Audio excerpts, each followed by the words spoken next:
Today's tutorial is a super simple holiday card that uses negative space to create a winter wonderland. We're starting with some practice because why not? It's always fun to work out a couple designs. I kind of marked out a messy little squiggly square, and then as I said, this is all about the negative space. So I'm placing two little characters down here in the foreground.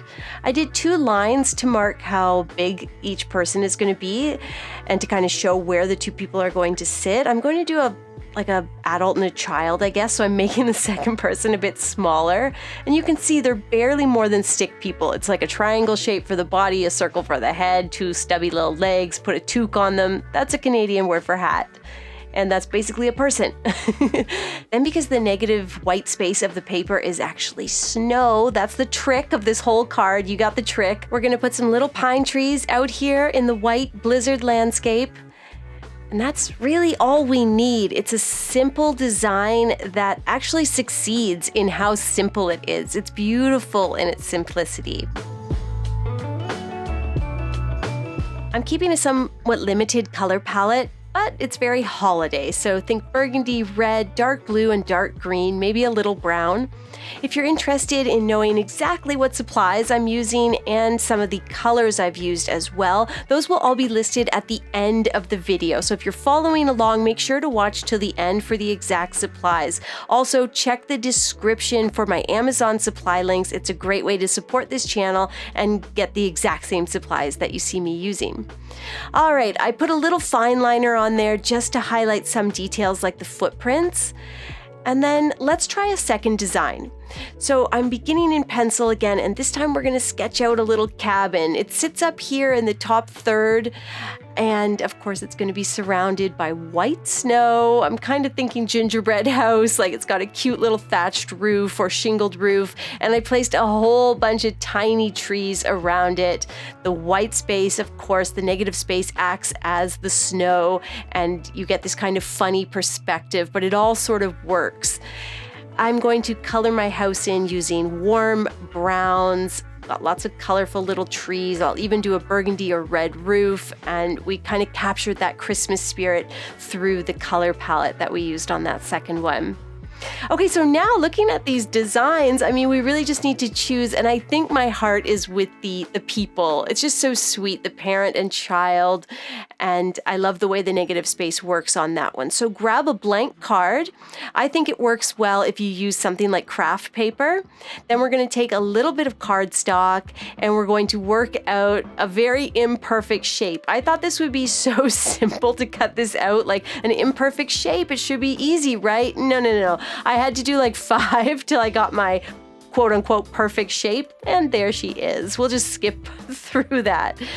Let's tape that down. We won't glue it in yet. And we'll begin our card design with pencil, working from our practice as reference. So I start with 2 lines to indicate where the people will sit. Barely more than stick people, little circle for the head, little triangle for the coat, which is basically the body. We got 2 stubby little legs.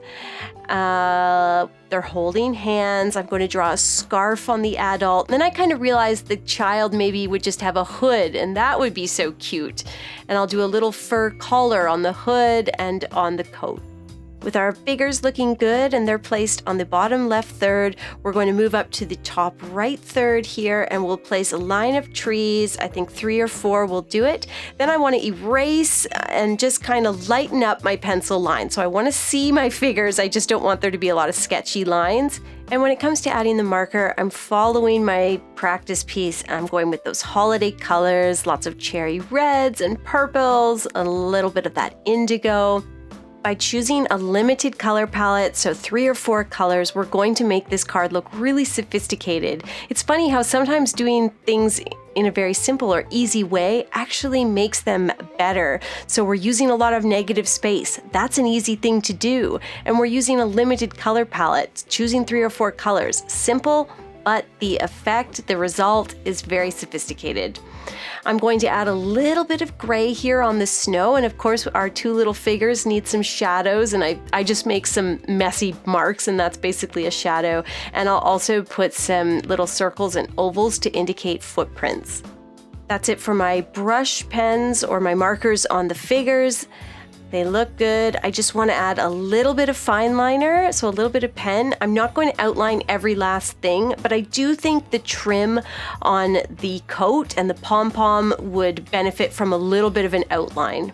I used my brown to give them like a bit of a fuzzy look. An outline is really all they need. And now I can go ahead and color the trees. Now I did do them a dark evergreen on the practice, but going with the idea of the limited color palette, I chose to use indigo on my good copy, and I think that was really successful. Again, simple choices, limited color palette. It's all just adding to the really illustrative and sophisticated look of this simple card. Have I said the word simple enough? I think I have.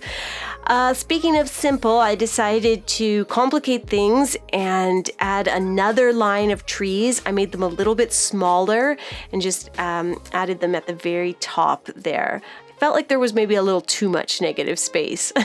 I'm just being confusing and annoying, but you can add as many trees as you like. Okay, let's finish up with a little bit of that gray under the trees. Kind of looks like shadow, or maybe it's just, a bit of snow. The addition of just a little bit of gray really helps that negative space to look like snow. And then I realized I didn't do their hands. I forgot their mitts. So again, used indigo and just put a little circle there to show the holding hands. We're gonna take that tape off, add a bit of glue to the back of our design. We'll glue it onto the craft paper card. You can use a little scrap paper and just help press everything in place without making any smears.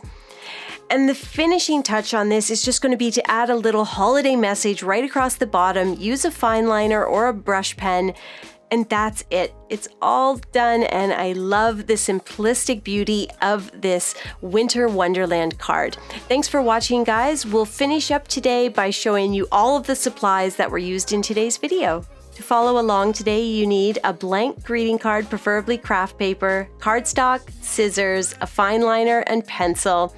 And then you're going to want brush pens or markers. Use whatever color palette you like. I used burgundy, cherry red, indigo, and warm gray. Thanks for watching, friends. Don't forget to hit that subscribe button before you go.